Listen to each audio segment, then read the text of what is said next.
ओम शांति आज साकार महावाक्य 20/11/2025 मधुर संतान माने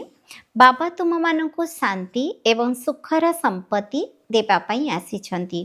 तुमर स्वधर्म ही हेउछि शांति तेणु तुमे माने शांति पाइबा एणे तेणे भटकु नाह।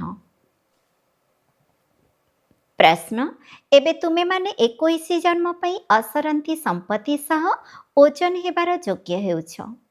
काहींकी। उत्तर काहींकी ना बाबा जेतेबेले नुआ सृष्टि रचना करुछंती सेतेबेले तुमे माने तांकर सहयोगी हेउछ निजर सबुकिछि तांकर ही रचना कार्य सफल करुछ सेथिपई बाबा तार प्रतिदान रूपरे 21 जन्म निमंते तुमको असरंती संपत्ति रे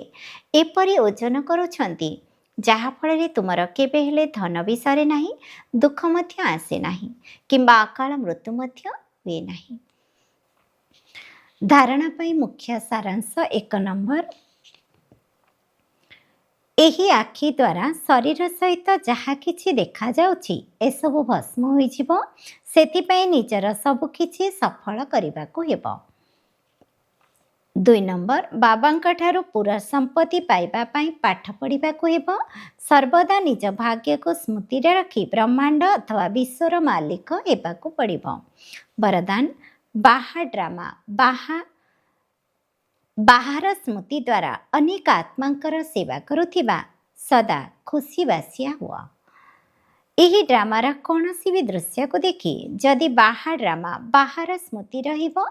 तेबे केबे भी भय लागिबो नाही काहेकि ना ड्रामार ज्ञान मिली जे वर्तमान समय कल्याणकारी अटे एथिरे जेउ सबु दृश्य भी सम्मुख को आसुची सेतिरे कल्याण भरी रही जदिओ वर्तमान कल्याण देखा जाऊ नथिबो किंतु एहा मथिरे अंतर्निहित थिबा कल्याण भविष्यत रे प्रत्यक्ष होई जिवो सेतेबेले तुमे माने बाहा ड्रामा बाहार स्मृति द्वारा सर्वदा खुशीबासिया स्थिति रे रहिबो पुरुषार्थ रे केबे भी उदासी बा नैराश्य आसीबो नाही सत ही तुम द्वारा अनेक आत्मांकर सेवा होई चालिबो।